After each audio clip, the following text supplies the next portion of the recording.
नमस्कार।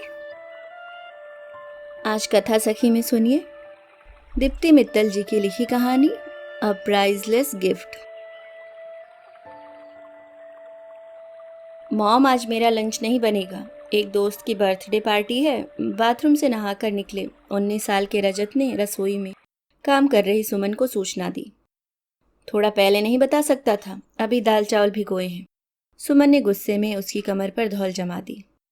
ओह, लगता है मॉम, कहकर रजत ने अपनी माँ को प्यार से बाहों में भर लिया। परेशान ना हो मॉम, रात को खा लूंगा, कहकर वह कमरे में तैयार होने चला गया। घर में कुल 3 प्राणी हैं खाने वाले, फिर भी कोई मुझे पहले से बताना जरूरी नहीं समझा। पहले बाप ऐसा था, अब बेटा भी उसी नक्शे कदम पर चलने लगा है। सुमन की बड़बड़ चालू हुई तो उसके पति राजेश ने हस्तक्षेप किया।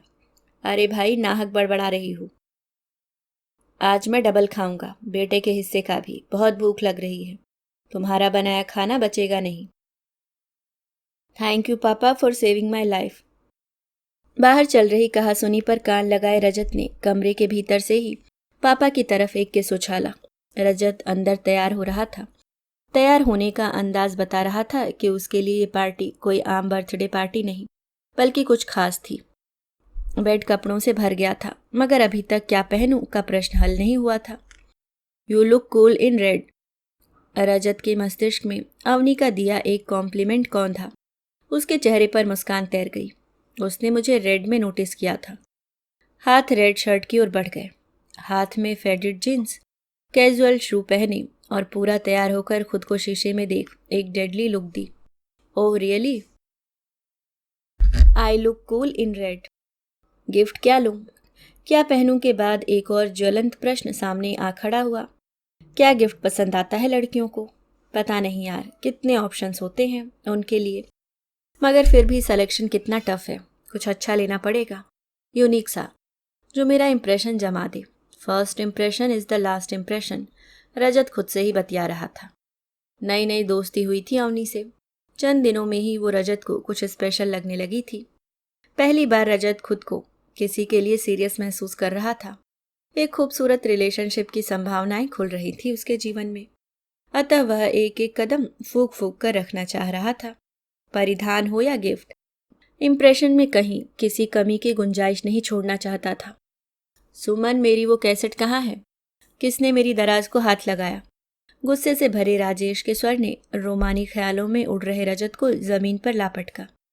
पापा क्यों भड़क रहे हैं? क्या हुआ? वह दरवाजे से बाहर देखने लगा। क्या हुआ, क्यों चिल्ला रहे हो? सुमन रसोई से भागी भागी आई। मेरी वो कैसेट कहाँ है, किशोर कुमार हिट्स वाली? वहीं होगी जहां रखते हो, मुझे क्या पता, मैं तुम्हारी चीजों को हाथ नहीं लगाती। सुमन ने भी झिड़की दी। वहां नहीं है। राजेश की आंखें अंगारे सी दहक रही थीं। अरे तो मुझ पर क्यों चिल्ला रहे हो, मुझे क्या पता? सुमन भी शेरनी सी दहाड़ी। देखो, मेरे सब्र का इम्तिहान मत लो। तुम्हारे अलावा और कौन है जो मेरी दराजों को हाथ लगाता है? 2 दिन पहले तक वहां थी, मैंने देखा था, पर आज गायब है। देखो, मैं कह देता हूं, मुझे 2 घंटे के अंदर अंदर वो कैसेट चाहिए, वरना। वरना वरना क्या कर लोगे? इस बार सुमन ने भी पूरे हथियार उठा रखे थे। क्या कर लूंगा, अभी बताता हूँ। राजेश गुस्से में पैर पटकते हुए अंदर गए और सुमन की अलमारी से एक पुरानी साड़ी ले आए। मैं इस साड़ी को आग के हवाले कर दूंगा। सुमन का चेहरा गुस्से से लाल हो गया। खबरदार, अगर तुमने इस साड़ी को हाथ लगाया तो। मुझे नहीं पता तुम्हारी कैसेट वैसेट, मैं नहीं सुनती। वैसे भी अब तो घर में वे पुराना टेप रिकॉर्डर भी नहीं है। मैं भला क्यों लूंगी उस कबाड़ कैसेट को? कहकर सुमन ने राजेश के हाथों से साड़ी छीन ली। गुस्से में राजेश की सांसें धौंकनी सी चलने लगी। मामला बिगड़ते देख रजत बीच में कूद पड़ा। उसे देख दोनों थोड़े संयमित हुए। सुमन पर एक विषैली तीखी दृष्टि डाल राजेश कमरे में चले गए और जोर से दरवाजा बंद कर लिया। सुमन की आंखें भर आईं। रजत ने उसे बेडरूम में ले जाकर बैठा दिया और पीने के लिए पानी दिया। मॉम, शांत हो जाओ, लो थोड़ा पानी पियो। तुम्हें तो पता है पापा का गुस्सा दूध में उबाल की तरह है, जैसे चढ़ा है वैसे ही उतर जाएगा। इस बार नहीं उतरेगा। सुमन के आंसू गालों पर लुढ़क आए। आंखें जैसे शून्य में खो गईं। रजत को कुछ समझ नहीं आ रहा था। कौन सी कैसेट, किसकी कैसेट, जिसके लिए इतना हो हल्ला हो गया था घर में। अभी पिछले हफ्ते ही तो मम्मी ने टेप रिकॉर्डर कबाड़ी को दिया था। पापा भी वहीं खड़े थे, तब तो उन्होंने कुछ नहीं कहा था। वैसे भी कैसेट तो दूर, आजकल कोई सीडी भी नहीं सुनता। पापा के मोबाइल पर मैंने 60s से लेकर 80s तक के सारे गाने डाउनलोड किए हैं। किशोर कुमार के तो 600-700 गानों का कलेक्शन है उनके मोबाइल में। फिर एक पुरानी कैसेट के लिए इतना तूफान क्यों मचा रहे हैं?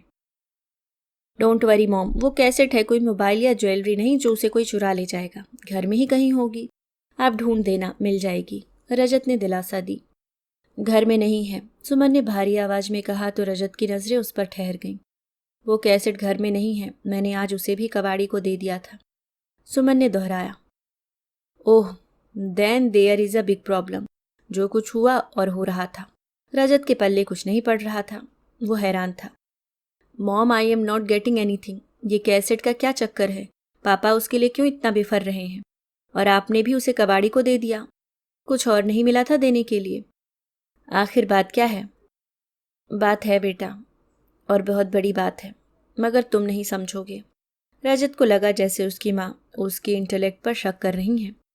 Mom, I am not a kid any more. मैं दुनिया की हर बात समझ सकता हूँ, और शायद आपसे बेहतर समझ सकता हूँ। रजत ने अपनी काबिलियत पर किए गए शक का बदला हाथों हाथ ले लिया।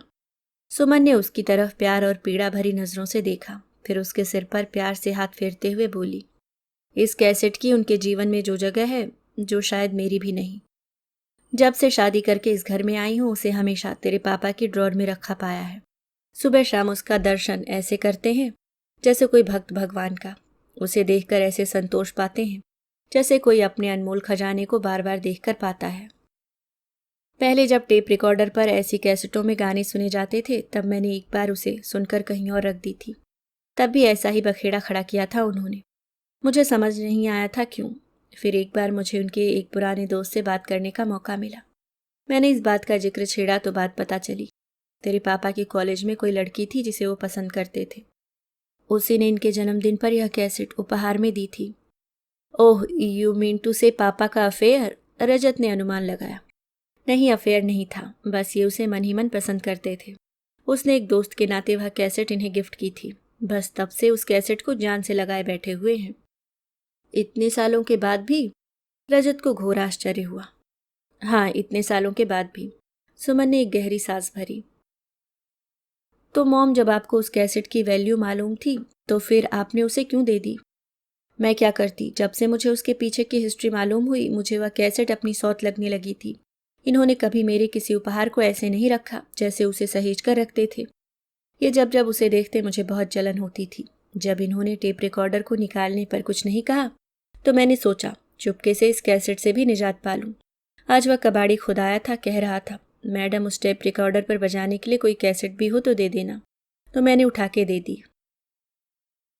ओह मॉम, आपको ऐसा नहीं करना चाहिए था। अब पापा आपकी वो साड़ी नहीं छोड़ेंगे। बाय द वे, इस साड़ी की भी कोई हिस्ट्री है क्या, जो वे धमकी के तौर पर इसे ही निकाल कर लाए? कहीं वो आपके किसी पुराने दोस्त, खास दोस्त की निशानी तो नहीं? रजत ने अपनी माँ को छेड़ते हुए कहा। चल पागल कहीं का। सुमन ने रजत के सिर पर हल्की सी चपत लगाई। ये तेरी नानी का दिया आखिरी उपहार है। जिस दिन उन्हें हार्ट अटैक आया था, उसी दिन सुबह उन्होंने मुझे यह साड़ी उपहार में दी थी। तब से मैंने इसे संभाल कर रखा है, कभी पहनी भी नहीं कि कहीं खराब न हो जाए। इसकी खुशबू में मुझे आज भी अम्मा की महक मिलती है।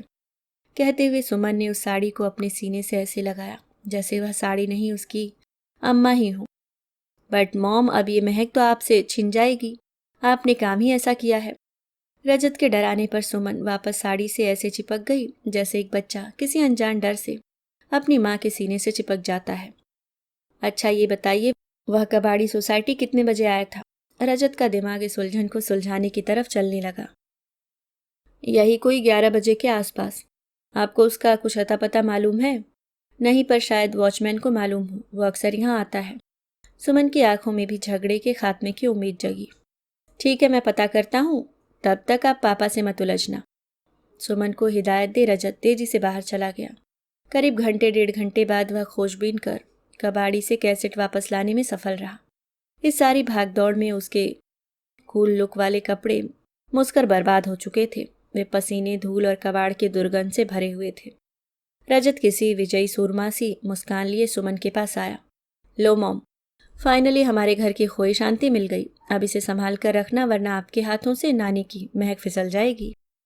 मॉम, पता है वो कबाड़ी मुझे कह रहा था। वाह साहब, लगता है आप किशोर कुमार के जबरा फैन हैं।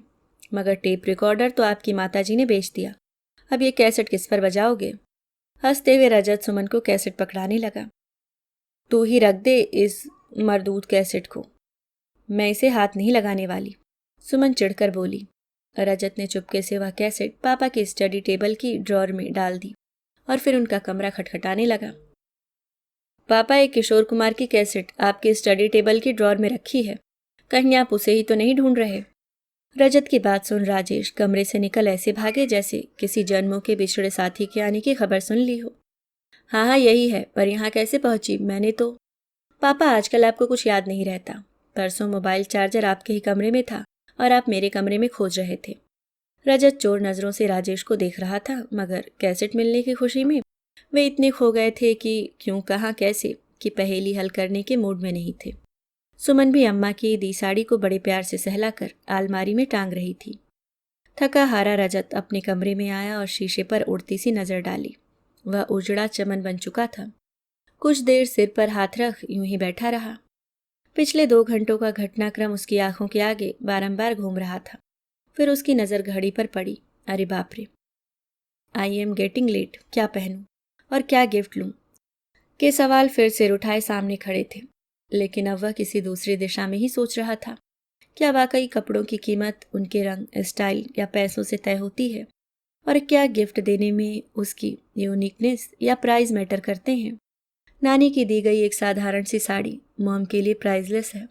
वह उनके लिए कोई कपड़ा नहीं, बल्कि उनकी माँ की परछाई है।